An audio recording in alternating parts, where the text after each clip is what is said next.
The neighborhood of Willow Creek was the kind of place featured in magazine spreads about serene American living. Its streets were wide and clean, curving gently past houses with expansive porches and impeccable flower beds. At the very end of a cul-de-sac named Tranquil Way stood the home of Elena and David Vance, a modern two-story with large windows that gleamed in the afternoon sun. It was a home that spoke of careful effort and quiet success. To the community, the Vances were the golden couple. David, with his easy smile and tailored suits, was a partner at a prestigious financial firm, known for his clever investments and confident advice.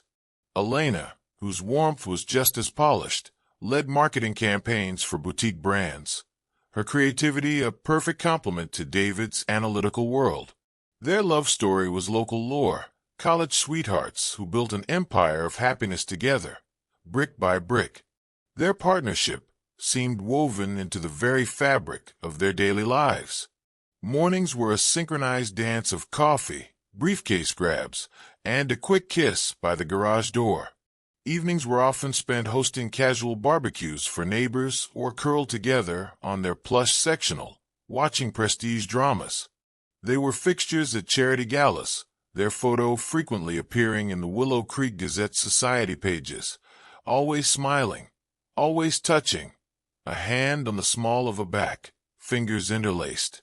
Their decade of marriage appeared not as a fading photograph, but as a vibrant, ongoing celebration. Friends would often remark on their effortless chemistry, the way they could communicate with just a glance across a crowded room. It was a picture of marital perfection, and they were both dedicated curators of the image. This picture grew even more idyllic 6 months ago, at least from the outside. After Elena's father passed, her mother, Margaret, was left alone in a too-large house 2 states away.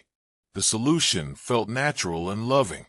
They converted their detached garage into a charming guest house, a miniature version of the main home, complete with a small kitchen and a private patio. Margaret, a gentle woman with an elegant grace that matched her daughter's, settled in seamlessly. She became the family's supportive heartbeat, filling the spaces between their busy careers. She would have dinner waiting on nights they worked late, her famous rosemary chicken filling the home with a comforting aroma. She took care of dry cleaning, sorted mail, and tended to Elena's prized rose garden with a nurturing touch. The dynamic shifted into a warm, 3-person unit. David often joked they were the Triforce of Tranquil Way, stronger together. He was especially attentive to Margaret, helping her with tech issues or carrying her groceries. His kindness another point of pride for Elena. Their family, though born from loss, felt whole and fortified. Yet, even the most beautiful tapestries can have loose threads, unseen from the front. In hindsight, Elena would recall small, almost ghostly disturbances. The way David had become slightly more private with his phone, angling the screen away. A new, musky cologne he claimed was a free sample from a client. There was a lingering sense of distraction in his eyes sometimes, a distance she had chalked up to work stress. Margaret, too, had seemed rejuvenated. She took more care with her appearance, bought a few new, slightly younger style dresses, and had a persistent, secretive smile. Elena had felt a flicker of pride, assuming her mother was simply healing, embracing a new chapter of life close to her family. She dismissed the faint scent of Margaret's jasmine perfume on David's shirt one evening, reasoning they'd simply hug goodbye. The threads were there, but Elena, secure in the beautiful picture she believed was real, had no reason to pull on them. The facade was solid, the glass was smooth, and the life they had built on Tranquil Way felt utterly unshakable. The perfume was the first thread she pulled, and the whole tapestry began to unravel. It was a Thursday evening, and David returned from a supposed client dinner, leaning in for his customary kiss. The scent was subtle, woven into the wool of his collar, but it was unmistakable. It was not the crisp, citrusy fragrance Elena wore. This was a deeper, more floral scent, heavy with jasmine and night-blooming flowers. It was her mother's signature perfume, the one she had worn for years, a scent that whispered of their family home and childhood hugs. A cold trickle of confusion seeped into Elena's chest. She said nothing, storing the anomaly away in a newly opened mental file labeled doubt. The anomalies multiplied with a quiet, terrifying speed. David's phone, once left casually on the kitchen counter, now never left his person.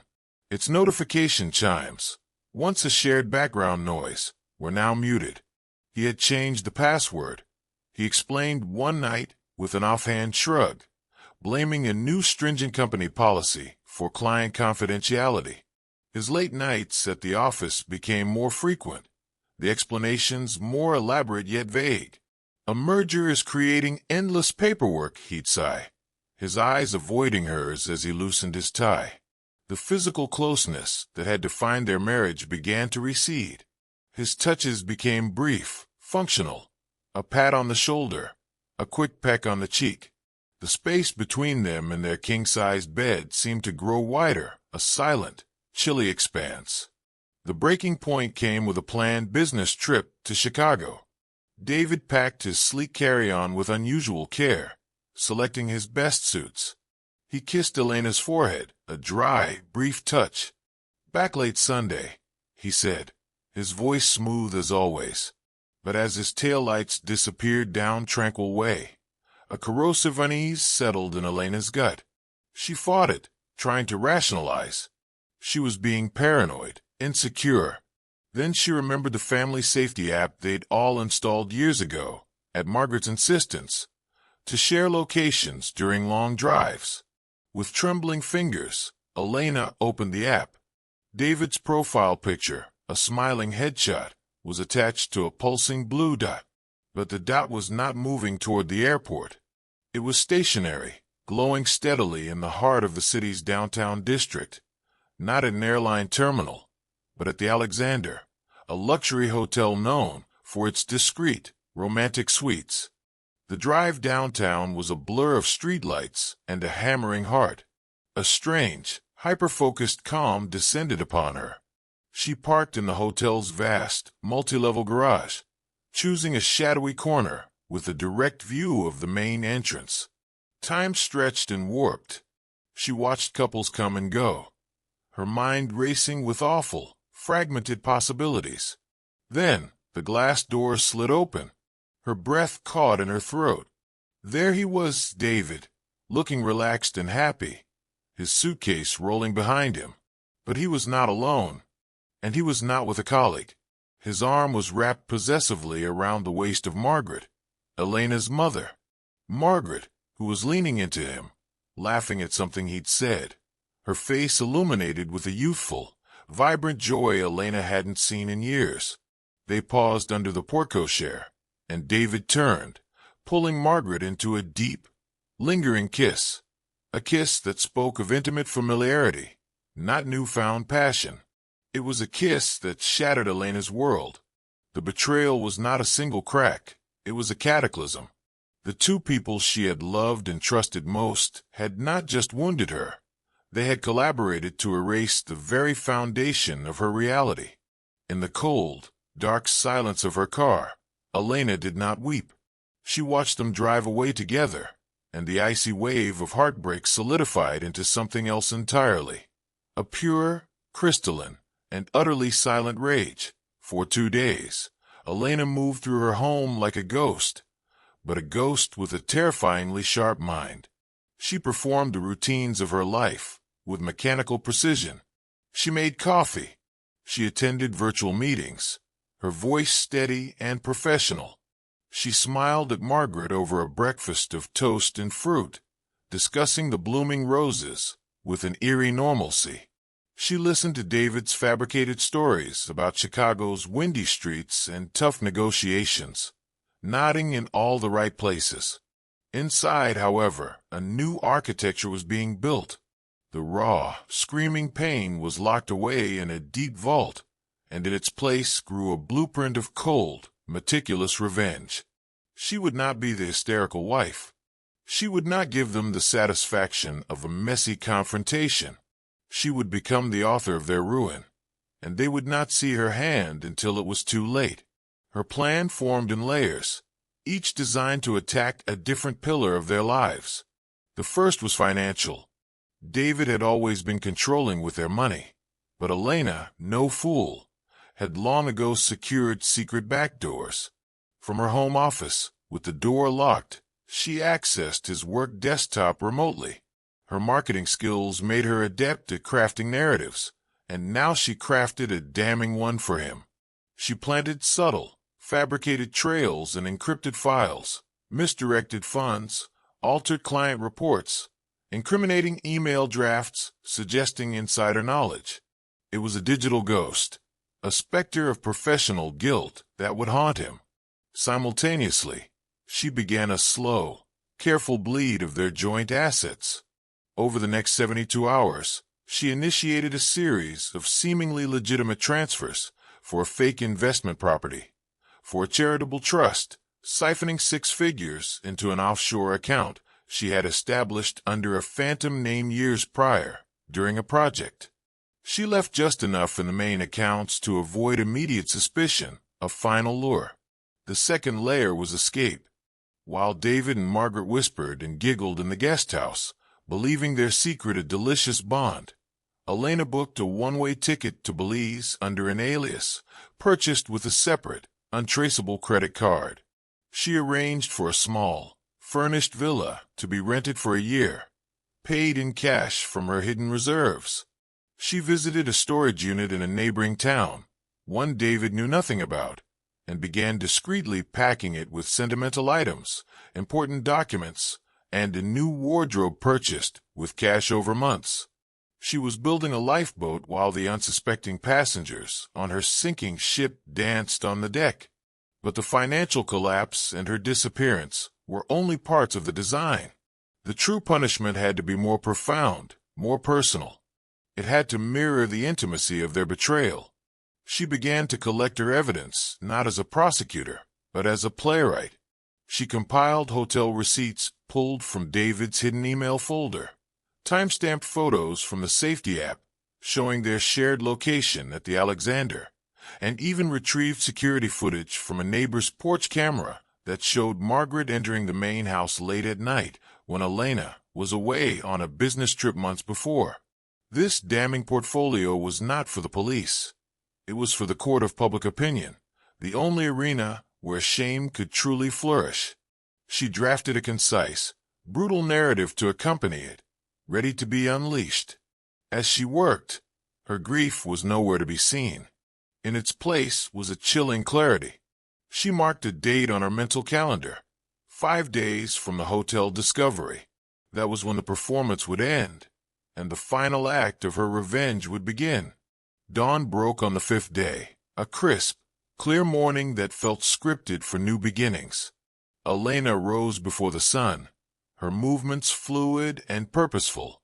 She dressed in simple, comfortable clothes and made a final, silent tour of the home she had built and would now destroy. In the kitchen, she prepared a pot of coffee, the familiar ritual her last act as the woman they thought they knew. When David shuffled in, bleary-eyed and already checking his phone for market updates, she handed him a mug with a faint, closed-lipped smile. "Big day," she said, her voice neutral. He grunted in agreement, oblivious to the true meaning of her words. The first strike was digital and surgical. At precisely 8:05 a.m., as David's firm's trading floor sprang to life, an encrypted, anonymous data packet arrived at the inboxes of the firm's chief compliance officer and the SEC's regional tip line. It contained a curated selection of the evidence Elena had fabricated, transfers that appeared to skim client profits, documents suggesting manipulated portfolios for personal gain. It was not enough to be immediately conclusive, but it was more than enough to trigger alarms. By 9:30, David's phone began to ring. His face, initially annoyed, morphed into confusion, then pale disbelief as a senior partner's voice, sharp with fury, barked through the speaker. His world of numbers and trust began to implode from within. He stammered excuses, locking himself in his study as the walls of his professional life crumbled around him in real time. The second wave was social, and it was a tsunami. At 10 a.m., a second email blast deployed. This one went to David's entire family, Elena's extended relatives, every neighbor on Tranquil Way, the board of the country club, and the entire Willow Creek community newsletter list. The subject line was simple: the truth. The body contained no rant, no emotional outburst, just cold, hard facts. A slideshow of receipts from the Alexander, synchronized with location data pings. The porch camera stills of Margaret's late-night visits. A timeline of lies. The final image was the one Elena had taken from her car. The kiss under the hotel awning, their faces clear as day. The silence that followed was deafening, but only for a moment. Then, the phones began to scream. David's study became a prison of shrill rings and buzzing texts. Margaret, in the guest house, received a simultaneous volley. Messages from old friends, from her late husband's family. A torrent of shock and disgust that turned her blood to ice. By noon, the house was a fortress under siege from within. David emerged from his study, his hair disheveled, his eyes wide with panic.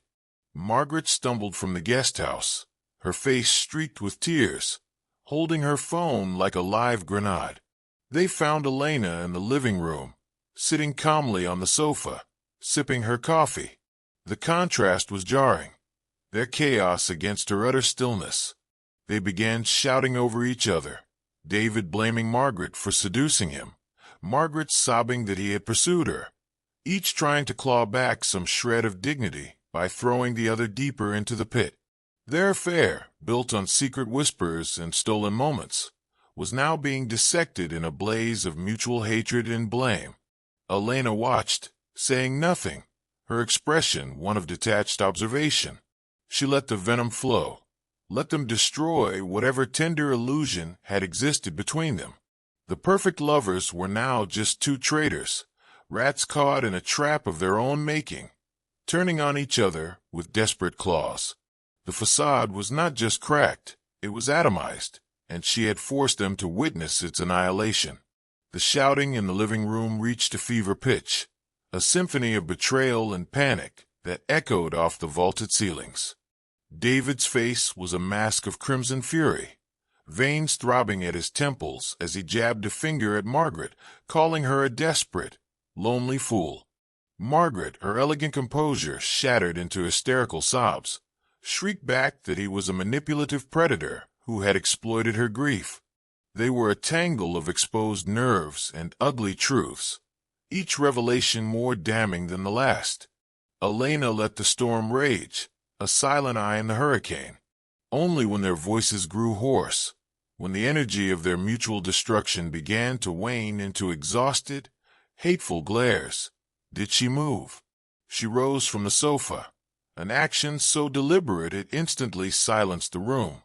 She walked to the mahogany sideboard, opened a drawer, and withdrew two plain, legal-sized envelopes. The crisp sound of the paper cut through the toxic air. She placed the envelopes on the coffee table between them, like a dealer laying down a final, decisive hand. Her voice, when she finally spoke, was low, measured, and carried the chill of a deep winter. She explained, without a single tremor, that she knew everything from the very beginning. She detailed the financial ruin now descending upon David, the social exile that had already engulfed them both. Then, she gestured to the envelopes. The first, she explained, contained a signed and notarized confession. It was a work of grim fiction, drafted in David's and Margaret's voices. In it, they confessed to a conspiracy, a plot to emotionally torture Elena, to drive her to suicide in order to collect her substantial life insurance and inherit her share of the estate. It was a monstrous document, weaving their real-life betrayal into a narrative of premeditated murder. David lunged for it, but Elena's cold stare froze him. She then pointed to the second envelope. This one, she said, held their salvation. Inside were two things: signed affidavits stating the confession was a coerced work of fiction, written under duress, and two one-way bus tickets to a remote, barely on the map town in the Alaskan interior, departing that very night. The ultimatum was simple, brutal, and inescapable. They would leave together. They would disappear from her life, from Willow Creek, from everyone who knew them. They would tell no one where they were going. If they complied, if they vanished forever, the damning confession would never see the light of day. But if they refused, if they tried to separate, or if they ever attempted to contact her or anyone from their old lives again, the first envelope would be immediately sent to the district attorney, the FBI, and every major news outlet. She was not offering them freedom. She was offering them a shared prison cell of her design. The color drained from both their faces, replaced by a sickly, understanding pallor. The fight left them. They were not being given a choice between right and wrong, but between two forms of obliteration. One promised a life behind bars as reviled criminals. The other promised a life together in a cold, anonymous exile, with only the mirror of the other's guilt for company. The cruel genius of it settled over them. She had taken their illicit love and weaponized it, forcing it to become their eternal chain. They would be bound together not by passion, but by mutual loathing and the constant, looming threat of her vengeance. They had sought a secret union. She was condemning them to a very public, permanent partnership in hell. With trembling hands, they each picked up their ticket. No more words were exchanged. The game was over, and Elena had checkmated them with a move they never saw coming. The house on Tranquil Way stood empty, its windows dark eyes reflecting the for sale sign staked into the perfect lawn. Inside, the echoes of the final confrontation had faded, absorbed by the plush carpets and vacant rooms. That same night, under the cover of a moonless sky, David and Margaret were dropped off at a grimy bus terminal on the city's outskirts by a paid, anonymous driver. They did not speak. They boarded the Greyhound amidst the weary overnight travelers, two well-dressed ghosts amidst duffel bags and backpacks.